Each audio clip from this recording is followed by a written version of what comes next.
Hello, good people. This is John Simba here.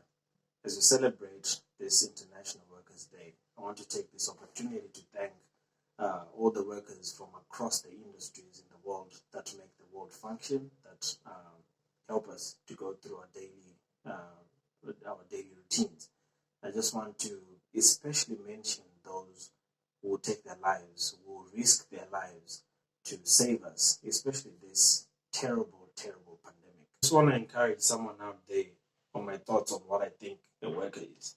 Now, you see, a worker is someone who does a specified job, that is clear and precise. Now, when something is clear and precise, it means it has a structure and a strategy. And when something has a structure and a strategy, it means there's a routine. Now, human beings being habitual creatures, it means you get used to doing something. Which brings me to these following questions. Number one, are you happy with what you're doing? Are you happy with the kind of work that you're doing? Number two, if you're not happy with the work that you're doing, do you know what you actually love doing?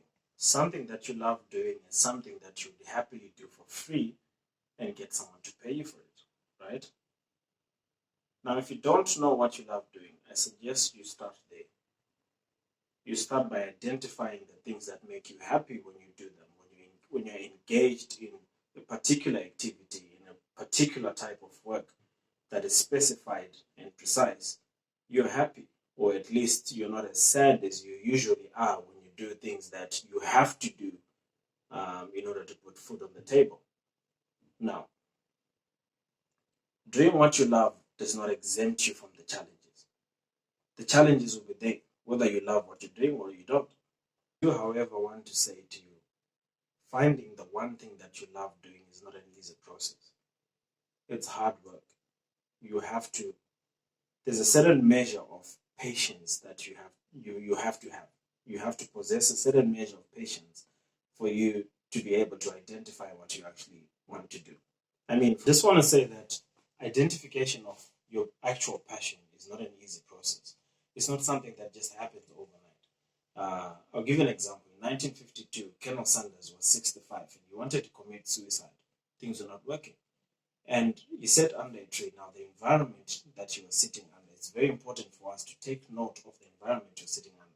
Sometimes you just need to zone out and get into a zone that, encourages you, that gives you power, that refreshes your mind, that gives you a different perspective. And the man started KFC at 65. And it took him 20 years for him to make $1 million out of his passion. Now, the reason I'm sharing this with you is because sometimes we go through life, we work the jobs that we work at, and we're not happy. And I hear many people saying, I want to quit my job. I want to leave this place. I'm not happy. I'm not happy. I'm not happy. And because we are habitual creatures, we get used to complaining. And now when we get used to complaining, what happens is that you forget who you are. You forget where you're coming from and where you want to go. So you need to find that environment, that safe space that encourages you to look at things from a vantage point, from a new point, from a different perspective. 6 plus 3 equals 9, but so is 5 plus 4. So you need to re-strategize, rethink the processes, the things that you want to actually achieve. Now, because this process takes time, sometimes you realize that the things that you actually love doing, you start off as something that is slightly different from what you actually love doing. Like, for example, your actual passion is in construction, but it presents itself as a love for painting. So you start by painting people's houses. But the trick now is for you to continuously search, ask yourself, is this what I want to do? What else can I do better? What else can I change? Who can I learn from? Do I have a mentor? Where do I want to go from here? And from those questions, you start to find little nuggets that will pop up in your mind, and you start to realize the thing that you actually love to do. So like a baby, when you take those baby steps of asking yourself, of moving from one point to the next point, from one position to the next position, of constantly improving yourself, you start to find that exhilarating experience in the things that you do. So you start to find, okay, so I actually love, the work that goes on when concrete is being laid.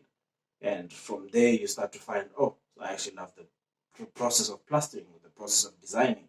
Before you know it, you have a construction company. So this is my own view of how passion is developed, of how we grow from one stage to the next. But anyway, that's what I wanted to share with you today. Let me know what you think in the comments below. So once again, ladies and gentlemen, a big thank you to the healthcare professionals, from the scientists who work round the clock to research and develop new medication, to the doctors and nurses who love to see us walk out of the hospitals, with smiles on our faces, having come in, down, and almost out, to the janitors who keep the environment clean. A big round of applause to you guys. God bless you. Thank you very much. Now remember, be kind, be humble, be a beast.